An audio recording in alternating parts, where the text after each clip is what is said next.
Audio 2 Deshbandhu Chitranjan दास। लेखक वेदमूर्ति तपोनिष्ठ पंडित श्री राम शर्मा आचार्य। त्याग और परोपकार का जन्मजात गुण। उदारता और न्याय का यह गुण श्री चितरंजन दास सन 1870 से 1925 में आरंभिक जीवन से ही पाया जाता था। हम यह भी कह सकते हैं कि यह उनको पैतृक रूप से प्राप्त हुआ था। उनके पिता श्री भुवन मोहन भी कलकत्ता हाईकोर्ट के नामी वकील थे, पर वे स्वभाव के इतने उदार तथा स्वयं भी पर्याप्त खर्च करने वाले थे कि अपनी समस्त आय खर्च कर डालने पर भी कमी पड़ती रहती थी। एक बार उन्होंने अपने क्लर्क के कहने पर किसी व्यक्ति की जमानत दे दी। वह व्यक्ति धोखेबाज निकला और इस कारण भुवन मोहन पर 30,000 रुपए की देनदारी आ गई। इसके अतिरिक्त पहले से भी उनके ऊपर कुछ ऋण था। जब उसको चुका सकना संभव न हो सका और कर्ज देने वाले अदालत में पहुंच गए तो उन्हें कानून के अनुसार दिवालिया घोषित कर दिया गया। दास बाबू की माता श्रीमती निस्तारिणी देवी भी बड़ी विशाल हृदय वाली, दूसरों के दुख दर्द में सहायक होने वाली और न्यायपरायण थी। अपने पति के अत्यधिक खर्चों के कारण उनको प्रायः गृहस्थी की व्यवस्था में कठिनाइयां पड़ती रहती थीं, पर वे उनसे कभी नहीं घबराईं और बड़ी बुद्धिमत्ता के साथ हर तरह की परिस्थिति का सामना करती रहीं। दास बाबू के परिचितों का मत है कि उन पर पिता से भी अधिक अपनी माता का प्रभाव पड़ा था और इसी से वे सदैव न्याय के लिए बड़ा त्याग करने को तैयार रहे। आरंभिक जीवन में देशभक्ति की भावना। उदार और त्यागी होने के साथ उनमें देशभक्ति का गुण भी छोटी अवस्था में ही उत्पन्न हो गया था। 9 वर्ष की आयु में ही जब स्कूल में दाखिल हुए वे देशभक्ति पूर्ण कविताओं के प्रेमी बन गए थे और उन्हें उत्साहपूर्वक गाया करते थे।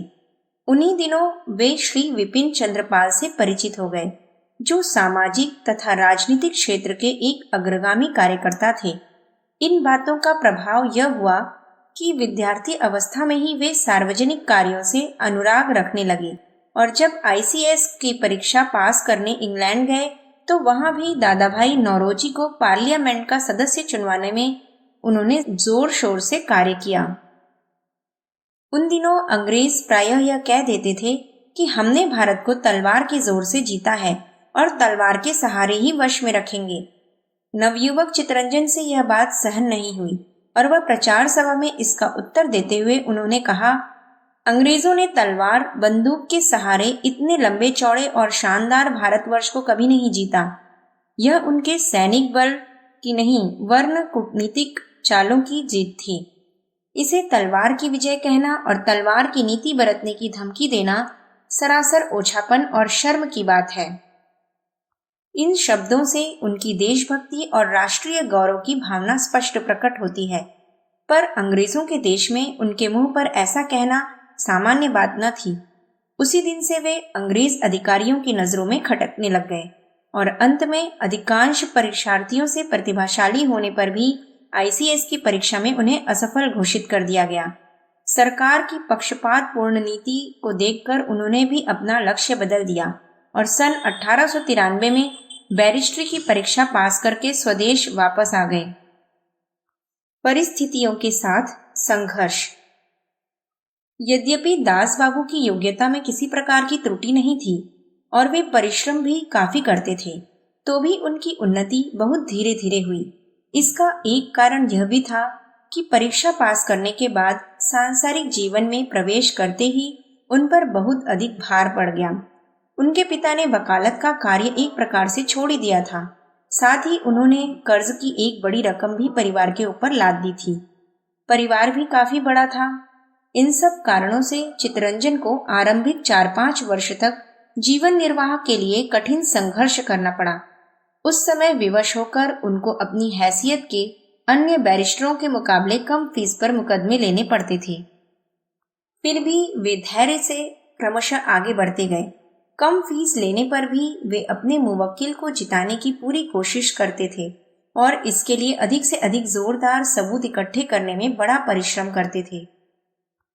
इसका परिणाम यह हुआ कि सर्वसाधारण में उनकी ख्याति बढ़ने लगी और बिना अधिक कोशिश के ही उनके पास अच्छे मुकदमे आने लगे। सन 1907 तक उनकी आर्थिक दशा काफी संतोषजनक हो गई। राजनैतिक मुकदमों में इसी समय बंगाल में राजनीतिक आंदोलन भड़क उठा। एक तरफ देशभक्तों ने विदेशी शासन के पंजे से देश को आजाद करने के लिए संघर्ष आरंभ किया और दूसरी ओर सरकारी अधिकारी अपनी सत्ता कायम करने के लिए दमन करने लगे। उस अवसर पर दास बाबू की जन्मजात देशभक्ति की भावना विशेष रूप से प्रबल हो उठी और उन्होंने अपनी आर्थिक कठिनाइयों की परवाह न करके सरकारी कोप का शिकार होने वाले राजनीतिक कार्यकर्ताओं के मुकदमों में सहायता देना आरंभ किया। संध्या के संपादक श्री ब्रह्मा बांधव उपाध्याय और न्यू इंडिया के संपादक श्री विपिन चंद्र पाल दोनों को राजद्रोह के अभियोग में जोरदार पैरवी करके जेल जाने से बचाया और भी अनेक राष्ट्र सेवकों के अभियोगों को उन्होंने बिना फीस लिए लड़ा और अपनी कानूनी चतुरता से उनको बचा लिया। जिस बम केस की चर्चा ऊपर की जा चुकी है उसमें दो अभियुक्तों वारिंद्र कुमार घोष और उल्लासकर दत्त को फांसी की सजा दी गई थी। वारिंद्र बम फैक्ट्री के मुख्य संचालक और उल्लासकर बम तैयार करने के विशेषज्ञ थे। पुलिस ने बंगाल के लेफ्टिनेंट गवर्नर और ढाका के मजिस्ट्रेट की हत्या की चेष्टा का आरोप भी इसी गुप्त दल पर लगाया था। खुदीराम और प्रफुल्ल को बम देकर मिस्टर किंग्सफोर्ड को मारने के लिए भेजने का अभियोग तो उन पर सिद्ध हो ही चुका था, इसलिए जज ने 35 अभियुक्तों में से उनको प्रमुख मानकर प्राण दंड देना उचित समझा। जब इस मामले की अपील हाई कोर्ट में हुई तो उसका भार भी श्री दास को सहन करना पड़ा। अभियुक्तों पर बम बनाने और हत्या का प्रयत्न करने का अपराध तो सिद्ध हो ही चुका था, इसलिए उन्होंने इस अवसर पर बारीकियों का आधार लेकर एक नई ही दलील जजों के सामने पेश की। यह मुकदमा भारतीय दंड संहिता की 121, 121 ए, 122 और 123 धाराओं के अंतर्गत चलाया गया। इन धाराओं के अनुसार मुकदमा चलाने के लिए यह अनिवार्य है कि पुलिस अधिकारी पहले सरकार से अनुमति ले लें। इस मुकदमे में आरंभ में पुलिस ने दफा 121 ए, 122 और 123 के अंतर्गत मुकदमा चलाने की स्वीकृति तो ले ली थी, पर दफा 121 जो बाद में लगाई गई और उसकी मंजूरी नहीं ली गई, श्री दास ने इसी कानूनी त्रुटि का सहारा लेकर सिद्ध किया कि वारिंद्र और उल्लासकर को धारा 121 के अंतर्गत ही मृत्युदंड दिया गया है और वह सरकारी मंजूरी न लिए जाने के कारण अवैध है, इसलिए अभियुक्तों को मृत्युदंड से मुक्त किया जाए। हाई कोर्ट के जजों ने इस तर्क की सार्थकता को स्वीकार किया और दोनों अभियुक्तों को फांसी के बजाय आजन्म कालापानी का दंड दिया। अपने फैसले में चीफ जस्टिस ने श्री दास के तर्कों की चर्चा करते हुए लिखा, मैं विशेष रूप से इसका उल्लेख करना चाहता हूं कि मुकदमे में अभियुक्तों के प्रमुख वकील श्री चितरंजन दास ने मुकदमे को जिस ढंग से न्यायालय के सम्मुख प्रस्तुत किया वह अत्यंत प्रशंसनीय था। प्रभावशाली भाषण शक्ति। श्री अरविंद घोष को मुक्त कराने में भी श्री दास ने यद्यपि कानून की धाराओं को उपस्थित करने और उनकी व्याख्या करने में अत्यंत परिश्रम किया था, तो भी यह संदेहजनक था कि जज उनको बिल्कुल छोड़ देंगे। पर मुकदमे के अंत में सरकारी वकील की बहस का जवाब देते हुए उन्होंने 9 दिन तक जो भाषण किया और उसके अंत में जज को न्याय करने के लिए जैसे भावपूर्ण ढंग से प्रेरित किया, उसी से अधिकांश में श्री अरविंद की रक्षा हो सकी। उन्होंने श्री अरविंद के उच्च आदर्शों और मनःस्थिति का विश्लेषण करते हुए अंत में कहा, आपसे मेरा अनुरोध है कि जिस व्यक्ति पर ये आरोप लगाए गए हैं वह केवल आज इस न्यायालय के सम्मुख नहीं वरन इतिहास के उच्च न्यायालय के सम्मुख खड़ा है। आपसे मेरा विनम्र निवेदन है कि जब यह मतभेद समाप्त हो जाएंगे, यह हलचल और विद्रोह शांत हो जाएगा, जब यह व्यक्ति परलोक चला जाएगा, उसके बहुत समय बाद तक संसार उसे देशभक्ति के गायक, राष्ट्रीयता के देवदूत और मानवता के प्रेमी के रूप में देखता रहेगा। इस संसार से विदा ले लेने के बहुत समय बाद तक इसके शब्द भारत में ही नहीं बल्कि दूर दूर तक गूंजते रहेंगे। इसलिए मैं कहता हूँ कि यह व्यक्ति आज केवल इस न्यायालय के समक्ष ही नहीं बल्कि इतिहास के उच्च न्यायालय के समक्ष खड़ा है। महोदय, अब समय आ गया है जब आपको अपने निर्णय पर और सज्जनों आपको अपनी राय पर विचार करना चाहिए। महोदय, मैं आपसे उस अंग्रेजी न्याय परंपरा के नाम पर अनुरोध करता हूँ जो अंग्रेजी इतिहास का सबसे शानदार अध्याय है। कानून के उन हजारों श्रेष्ठ सिद्धांतों के नाम पर अनुरोध करता हूँ जो अंग्रेजी न्यायालयों ने बनाए हैं और उन लब्ध प्रतिष्ठित न्यायाधीशों के नाम पर जिन्होंने कानून को इस तरह निभाया है कि फैसलों से लोगों में कानून के प्रति सम्मान की भावना जागृत हुई। मैं आपसे अंग्रेजी इतिहास के उसी शानदार अध्याय के नाम पर अनुरोध करता हूँ कि कहीं ऐसा ना हो संसार को यह कहने का अवसर मिल जाए कि एक अंग्रेज न्यायाधीश न्याय की रक्षा करने में गफलत कर गया। श्री दास की इन उच्च भावनाओं को प्रेरणा देने वाले शब्दों का इतना अधिक प्रभाव पड़ा कि सेशन जज मिस्टर बिचक्राफ्ट ने यह जानते हुए कि सरकार श्री अरविंद घोष को दंडित करने पर जोर दे रही है, उनको पूरी तरह से बरी कर दिया।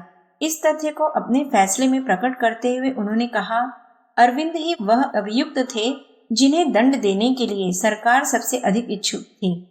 अगर वह अभियुक्तों के कटघरे में न होते तो यह मुकदमा कभी का खत्म हो गया होता।